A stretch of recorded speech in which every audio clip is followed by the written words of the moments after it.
Hi guys, and welcome to another This Week in Destiny article that we're going to be reading. Today, we've got a lot of stuff to go through. This Week in Destiny, we're delving into a bunker to unearth a long forgotten warmind facility. In other words, our latest exotic mission is live, and we really hope you're enjoying your time using the very cool new axe to keep the conductor's forces at bay. Right off the bat, starting strong with the highlight of this last week's weekly update, let's say that. We got the new exotic mission, but let's just say it didn't quite land well. So, go play Heliostal, that's the name of the new mission. No power reset in Renegades, update 9.1.5. Whatever. Arms Week, Trials of Osiris, Bungie Foundation, and new Heliostat Bungie rewards. Alright, so let's go through this. Heliostat is live. How are you enjoying our latest exotic mission? Did you have a good time with your new Psion bodies that Kaido sent to assist you? The answer to both of these questions is a resounding no. The Heliostat mission might just be the worst exotic mission we've gotten in this game in a long time. And that's saying something considering Harbinger once existed, you know? It's just very short. There's nothing exotic feeling about that mission, like whatsoever. You'll blaze through it in like 10 minutes tops.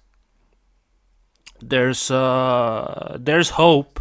There's hope that maybe with next week's updates, we'll get access to a new portion of the mission, but I think that's just coping. At this point, I think it's what we got is what we got, like it or not. I'm probably gonna be doing a playthrough of that mission, but that's really about it. Heliostat can be accessed through the portal. Your first completion will be locked to normal difficulty with fixed modifiers, and you'll be rewarded with a power bump for all fireteam members. After that, you can customize the experience and launch it from Pinnacle Ops tab. During the first week, all of Wolfsbane's intrinsics are available along with one of its exotic catalysts. Starting next week, the remaining catalysts will be available for everyone to discover. So they say that next week's update will bring all the catalysts that are left. Look carefully and you'll find all the secrets available. At this point, if you've already done the mission, I recommend you just wait until Tuesday's weekly reset and then do the mission again. And get the intrinsics and the catalysts all in one. There's really no point in doing this mission multiple times. Renegades power reset update. So we already know that there's not going to be a power reset come Renegades. It was initially supposed to bring us down to 200 power across the board, but after a lot of backlash, Bungie looks like finally caved in, and they were like, you know what, we're not gonna do that. In keeping with our commitment to hear and act on our player feedback, we have some major changes to announce to how seasonal power will carry over the beginning of Season 28 and launch of Destiny 2 Renegades. Seasonal power will carry over from Season 27. Unstable cores will carry over. Since this announcement, we've seen some general questions about the power cap and unstable core economy. We have no plans to raise the power cap, so it will stay at 550 through Renegades. Our next priority for unstable cores is to revisit the economy and address player feedback around this currency. We plan to have more details in a future TWID. At this point, just get rid of the unstable cores. I don't know what they needed to put that into the game. In addition to this, we'll be adding a power catch-up in update 9.1.5.1 on October 14 to give new returning players a boost up to 300 power. As a reminder, we're also introducing a number of important adjustments to activity rewards and power climb in next week's update. Portal and progression changes coming next week. As we outlined last month, update 9. Whatever will include tuning adjustment to how players interact with and progress in the portal. When this update goes live, This will include bumps to power earned on rewards, reductions to the difficulty caps at higher difficulties, and the removal of activity power increases when adding challenge modifiers to custom activities. Oh, really? So, okay, is there anything I should know about the deltas? That's what interests me most. We're spinning out the power climb, Bisolas 30 miles, blah blah. The extra bonus engram rewards you get on top of your completion prizes now have the same power as the engrams from the end of activity chest. Okay, power adjustment has been removed from all challenge modifiers.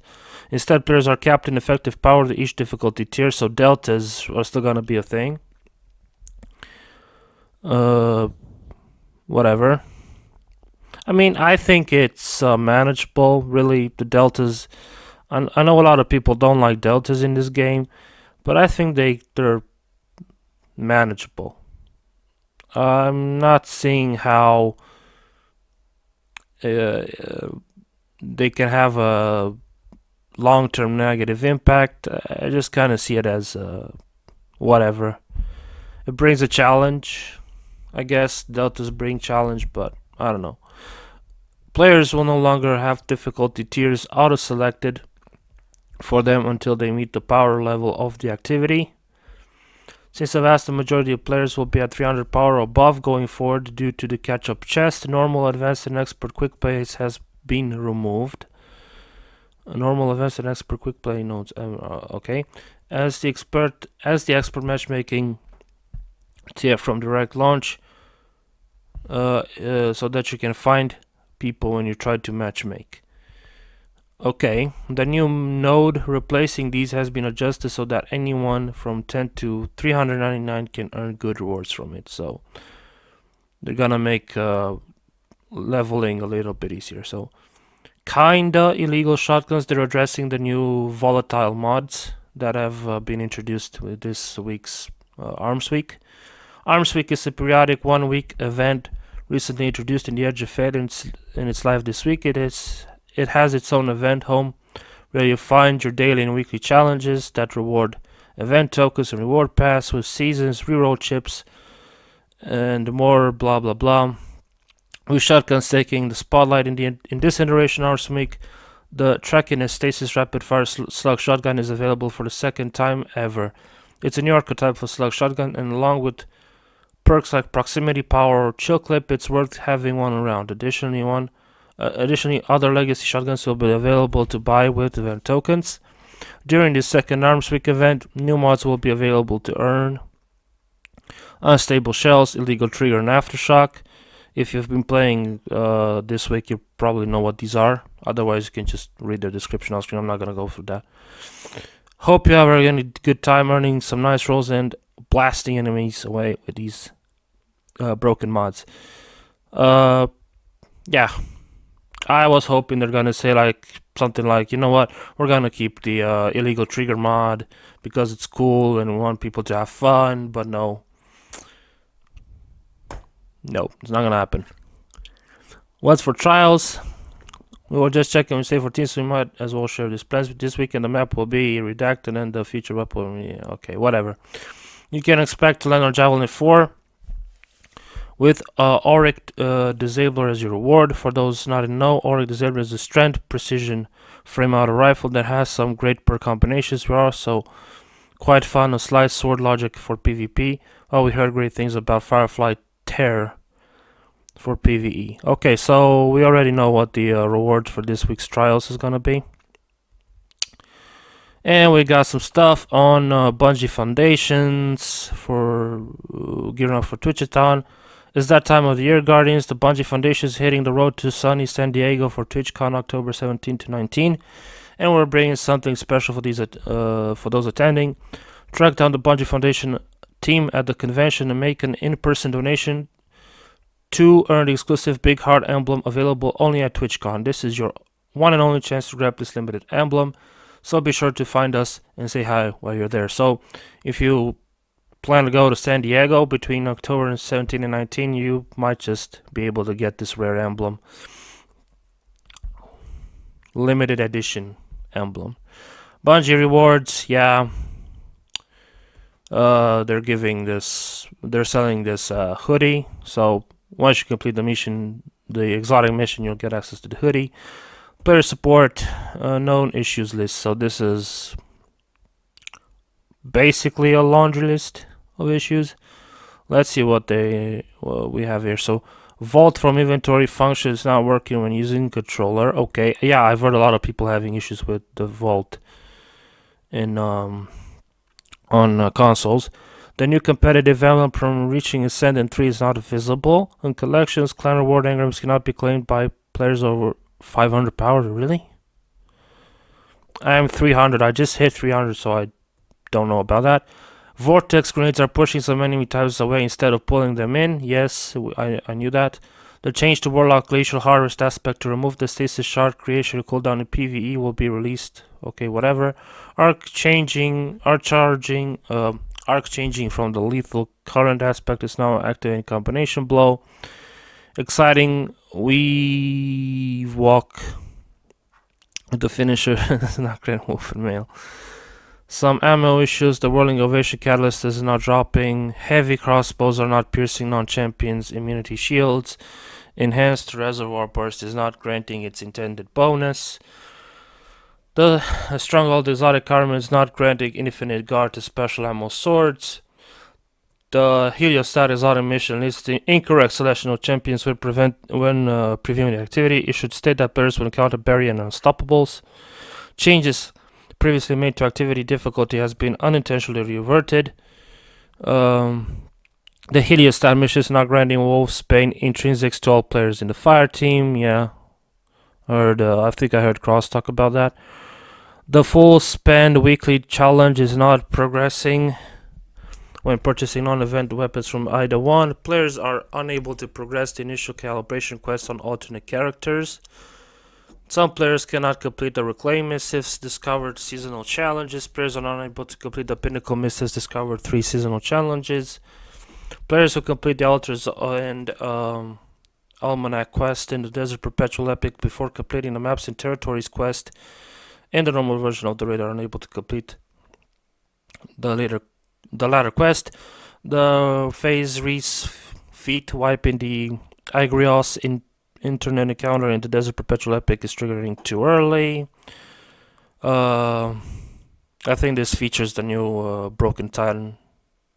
I think, yeah. It just could be a glitch. I think this is a glitch.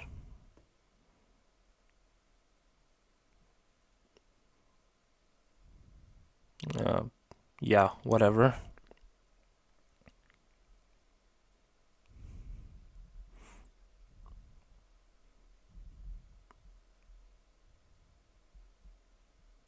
Oh, that's wow. Wow. Okay, that's actually kind of cool. Not gonna lie.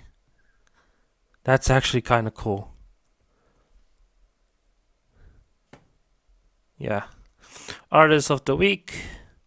Boom shakalaka. So, interesting bit there. And yeah, that's about it. So that's this week's TWID, everybody. Some issues and some changes that are coming up. So we know we're gonna be able to get the catalyst next week. There's also gonna be a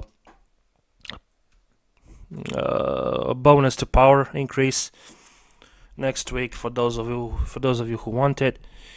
And let's not forget the Bungie Foundation thing. So yeah, that's it.